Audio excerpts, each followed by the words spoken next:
Kaya mo yan. Magaang naman eh. Kaya yan. Ingat ah.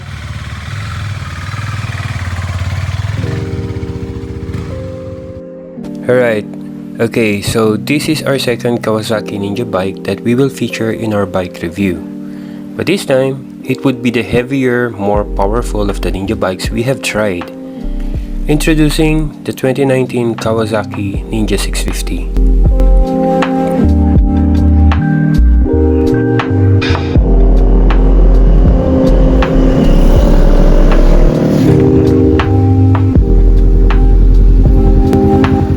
So here it is, the famed Ninja bike here in the Philippines.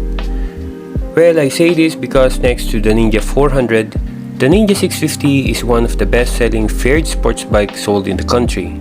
Not only due to its looks and performance, the price point to which this bike was offered to the public was one that would make even the most budget-conscious person ogle at a good deal from this bike.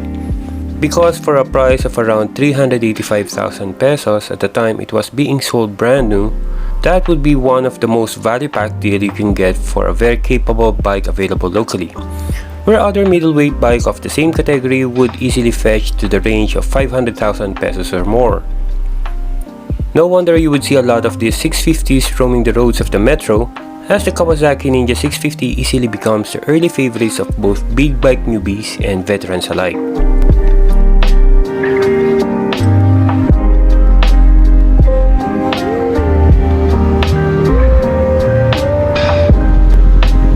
Dubbed as a sport touring bike, this bike projects the ultimate combination of the Ninja sports bike performance and touring potential. It's best for the street rider who wants the performance of the Ninja family, but with more street-focused ergonomics and control. Its handlebars are raised and the seats are quite low, giving the rider the most comfortable riding position, especially for long rides, yet without taking away the sporty feel of the bike. So in effect, the bike can be used as an all-around bike and is actually one of the best options under the middleweight starter bike category, having been tuned to deliver strong and responsive power that favors everyday riding, which inspires confidence in newer riders, yet is also spirited enough for sport riding. But before anything else, let's do a quick overview of the bike.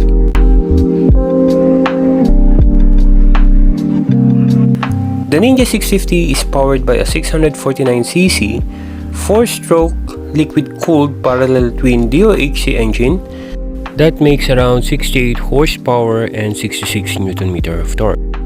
The engine delivers smooth and responsive performance with a very good mid-range power at all gears. What this means is that the bike will give a friendly throttle response without the sudden jerky acceleration, but would readily give an aggressive takeoff on higher RPM range. To control this power, the Kawasaki Ninja 650's braking system includes double 300mm pedal disc with 2 piston calipers at the front and a single 220mm pedal disc with single piston caliper at the back, both with ABS to ensure maximum braking power to keep the tires planted on the road should you need to brake suddenly. By the way, pedal design is not solely for looks alone. It offers great cooling and warp resistance.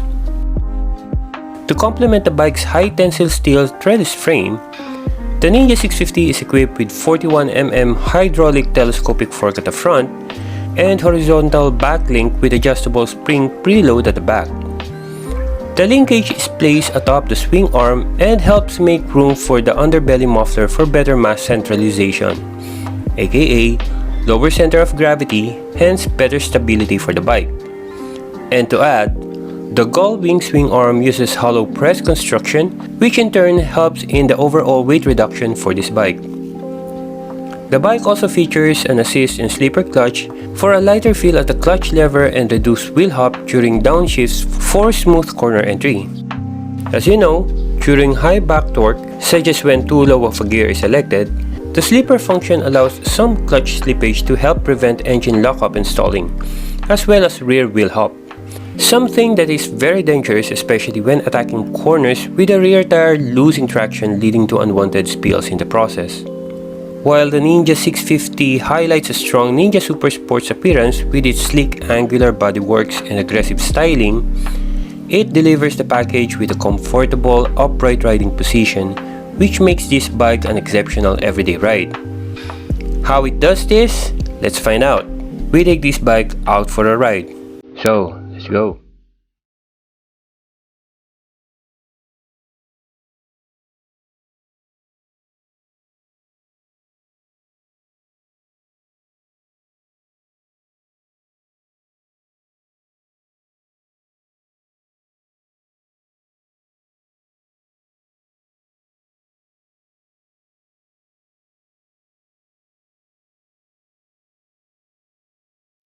Okay, first of all, the seat height of the Ninja 650 is just around 800 mm.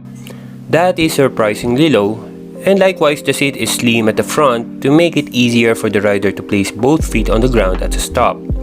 This is definitely an advantage in handling a relatively heavy bike, especially through city traffic, when an added stability can be achieved with both feet planted on the ground while maneuvering the bike through tight corners.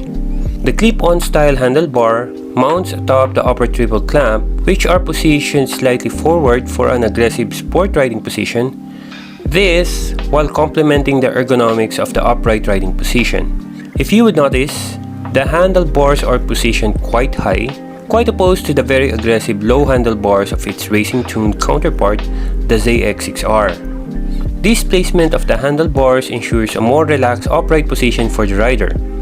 And to add to that, the leg position is opened up by placing the foot pegs low and forward to help maintain comfort. This riding stance is a relaxed riding position, best suited especially for long rides. With a curb weight of around 193 kilograms, this bike is a bit on the heavy side, considering that it is only a 650cc class motorcycle. And interestingly, most of its weight you could feel it at the front. It is actually front heavy.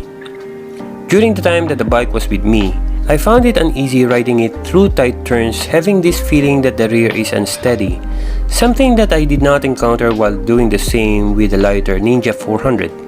But of course, I'm no expert with sports bike, having ridden only an RC390 and a Ninja 400 in the past, hence with only limited experience to compare with, so this is just from my own perspective. Now, this bike that I borrowed already had its underbelly stock muffler replaced with a slip-on canister. As a matter of fact, most Ninja 650 users do. Though honestly, I prefer the stock ones as they give a more balanced look to the rear underside of the bike. But that is just me.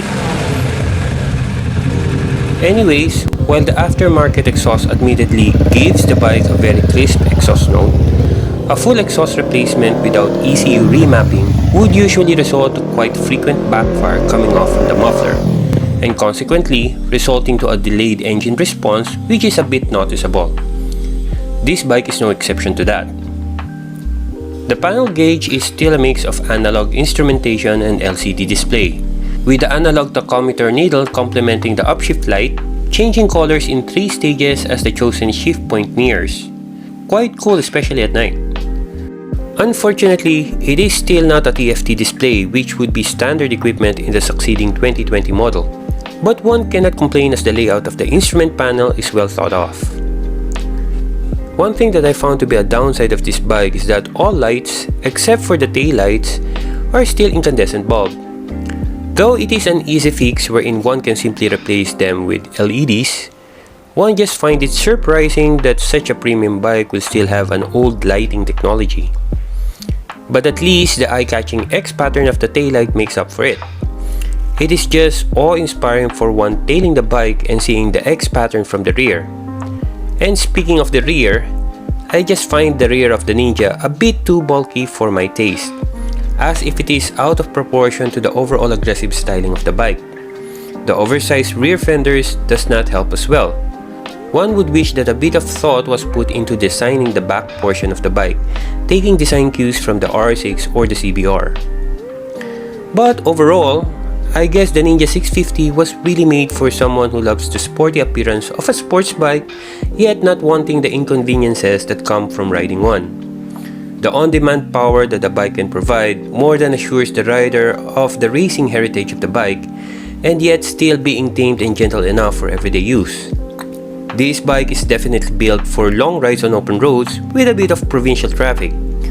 However, the weight of the bike will somehow be detrimental to its everyday rideability if the usual route would involve the horrendous city traffic of the metro. And in that case, a Ninja 400 would be a better choice. And with that, I guess that's just about it. I guess I'll end my vlog here. If you like this video, don't forget to hit the thumbs up, and if you're new to my channel, do subscribe to BossTL PH and click that notification bell to be notified of our new uploads. Again, as I always say, stay awesome, stay safe, see you in my next episode. Bye for now.